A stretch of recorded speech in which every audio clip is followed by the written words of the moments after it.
Hey everybody, and welcome to my second of two videos on this, the Minolta X-700. In the first video, we looked at all of the interface elements and talked about what they were. In this video, we're going to talk about what they do and how to use them. First thing let's do is let's talk about how to change lenses.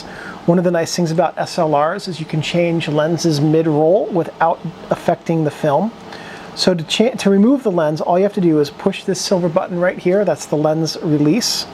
Rotate it counter or anti-clockwise, and then lift it off, and you've removed the lens.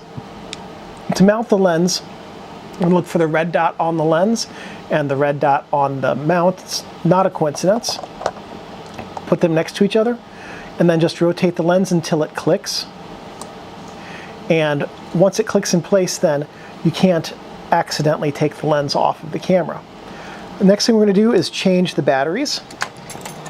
Typically this is best done with a coin, but I only have a key today.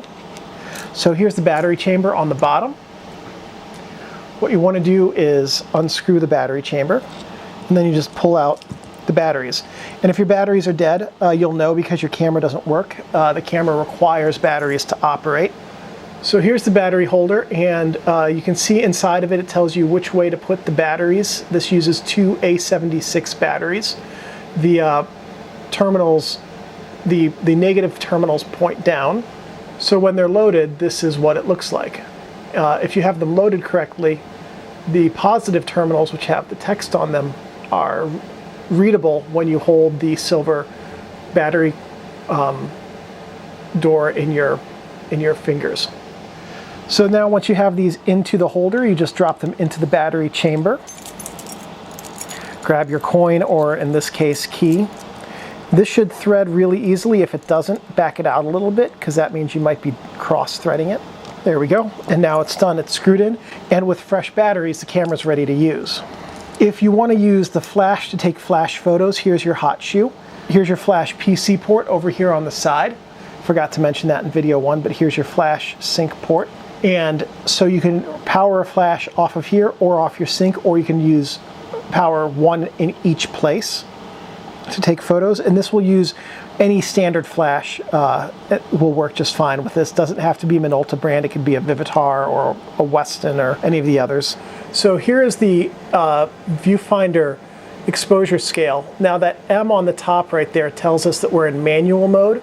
If we were in a different mode, say Aperture-Priority, it would say A, or if we were in program mode, it would say P, and let us know that we have, if it's flashing, that we have to adjust the setting on the lens to, which I'll show you in a minute, to get it into program mode. If it's solid, that means we are in program mode. So now we're back in manual mode, and what the light is telling us is what our shutter speed should be.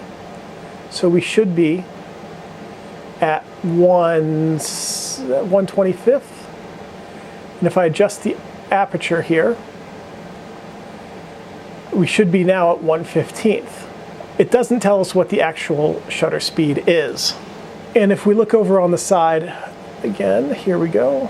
Where is it? There it is. At the bottom, if I turn on exposure compensation, there'll be a flashing red light to let me know that I have exposure compensation on. And the readout will tell me what, in manual mode, what the shutter speed should be, accounting for exposure compensation. In aperture priority and program, it will tell me what it is, accounting for exposure compensation. So that's what we see through the viewfinder and how to read the meter. In addition to that, along the bottom of the viewfinder, rather, is a readout of what the lens's aperture is set to. So let's talk about shooting in each of the three different modes. There are three modes: full manual, aperture priority, and program mode. In full manual, you'll set the shutter speed to whatever you want it to be and the aperture. And you can choose to have a properly exposed image, or you can choose not to if you would like. But you'd want to set the shutter speed to achieve a proper exposure, you'll want to set the shutter speed to the indicated speed in the viewfinder after setting your aperture to the aperture, because this will inform the camera as to what your shutter speed should be. In aperture priority mode, You don't have to worry at all about what the shutter speed setting is going to be as long as it's fast enough to handhold. All you have to do is adjust the aperture, and then the camera will figure out what the best shutter speed should be. And the camera's not linked to these only. It can go up to 1/1000th, but if it needs a 1/222 1/3 shutter speed, it can do that. It has what's called a stepless shutter and isn't linked to only these standard speeds. So let's talk about how to put this camera into program mode. First, you need to switch it to P on the dial. Then you need to make sure that you have a lens that has the smallest aperture opening in green, like this, and has this tab right down here as well. If your lens doesn't have a green aperture, or that tab has been broken off, it's not really going to work. Some of them have a lock on the side of the mount right here. That's fine, but you don't have to have it in order for this camera to work in program mode.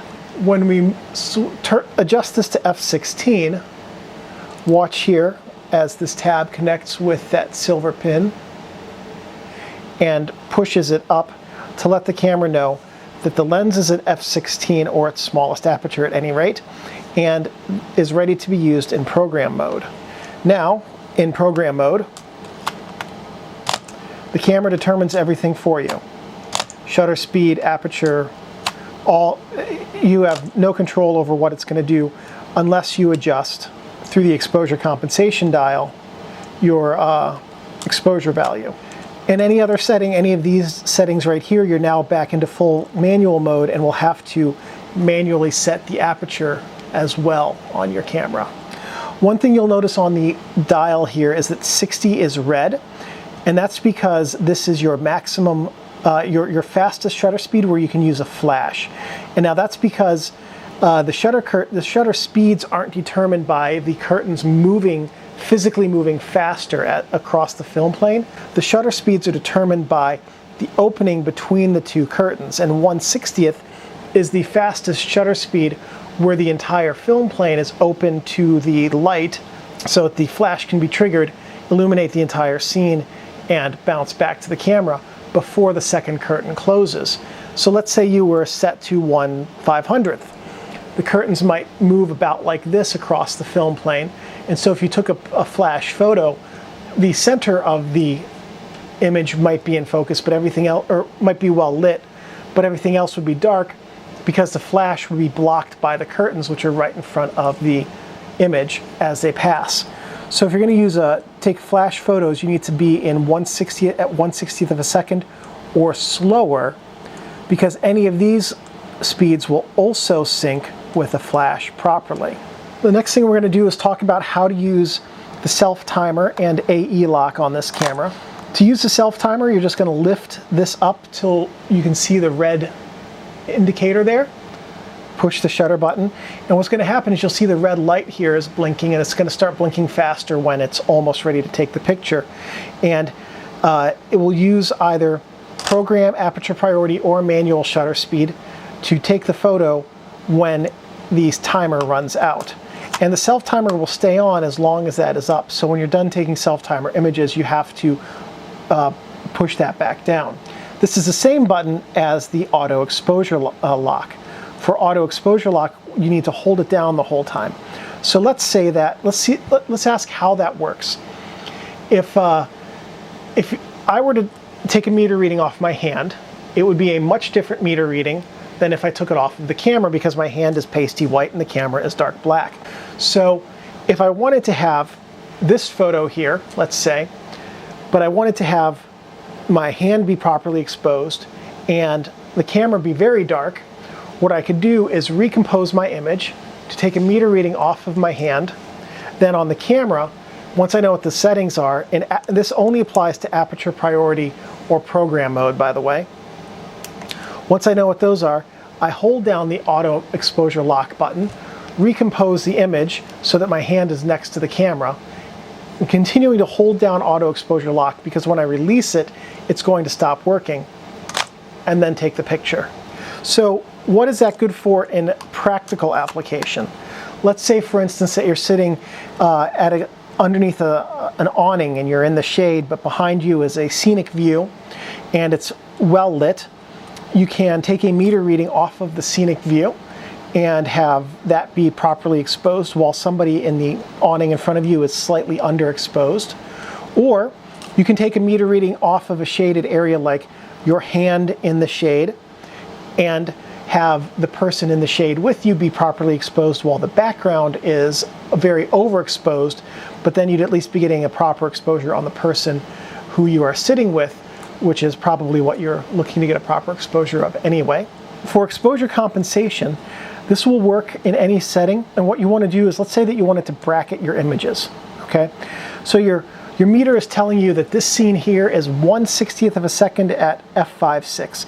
That could be right, but there's these really bright highlight areas and this really dark shadow area here, so it could be wrong. So let's bracket our images. Let's assume the meter's giving us an incorrect reading, and what we're going to do is we're going to do an 1.5 steps under proper exposure and 1.5 steps over.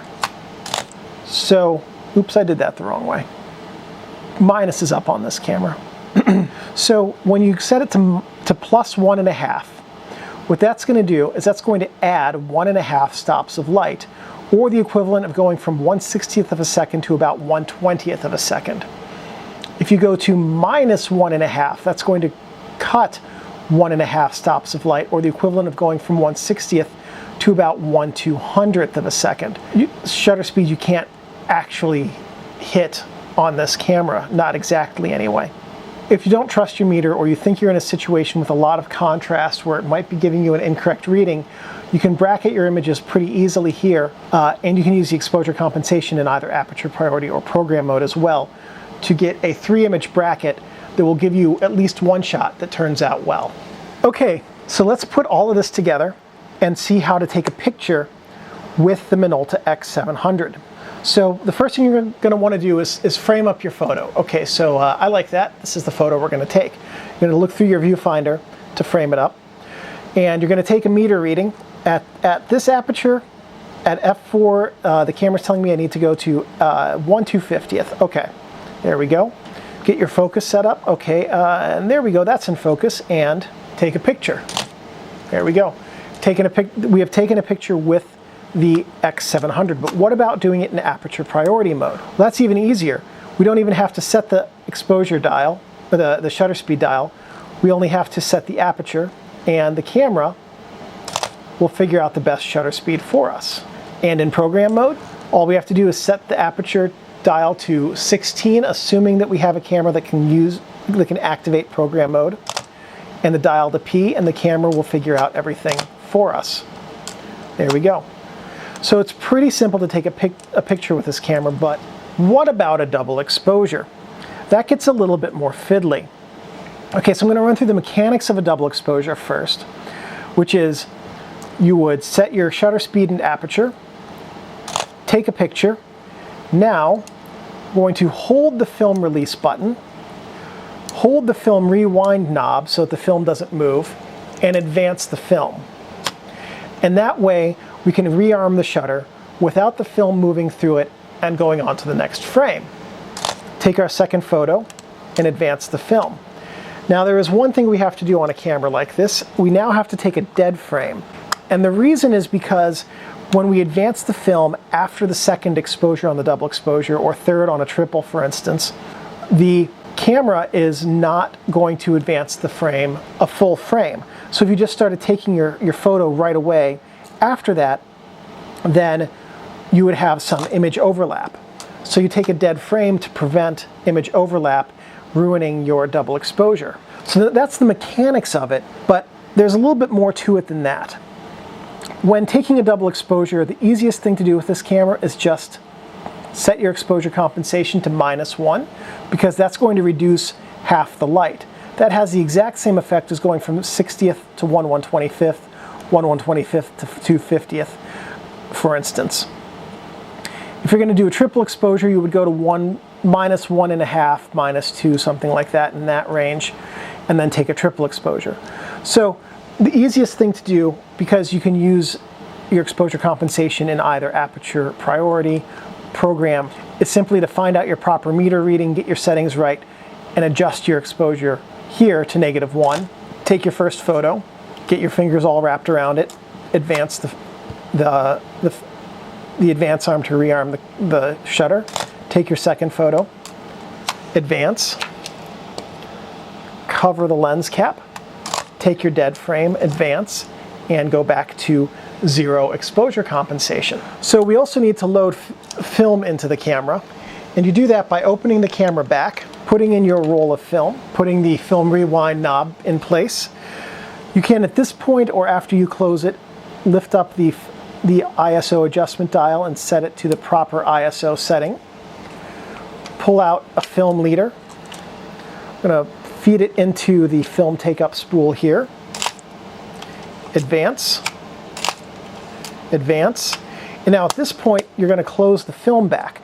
And this is, you want to then take 3 shots to get this film advanced to the first frame so that you can see frame 1 there. And now you can also see that that orange indicator is starting to go across to indicate that the film is being used.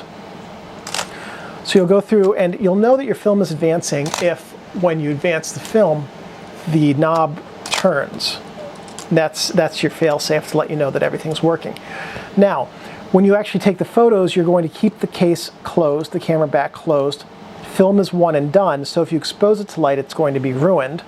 But I'm going to show you what happens inside your camera when you take a picture.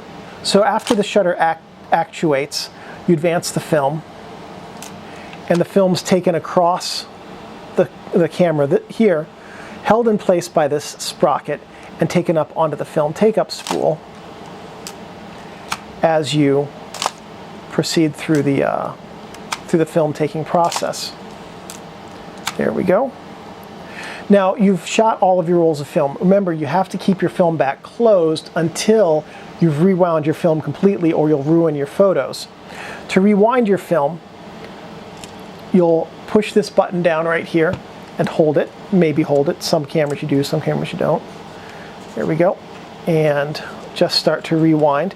And again, keeping your film back closed, I have it open so you can see what's going on inside your camera as you rewind the film. And listen for that sound. When you get to the end of the film, that lets you know you're about to finish rewinding your film. And if you're done with your camera for a little while, actuate the shutter so that you take any tension out of the mechanism. Close the camera back, remove the battery, and you're good to go. So that is the second of 2 videos on the Minolta X-700.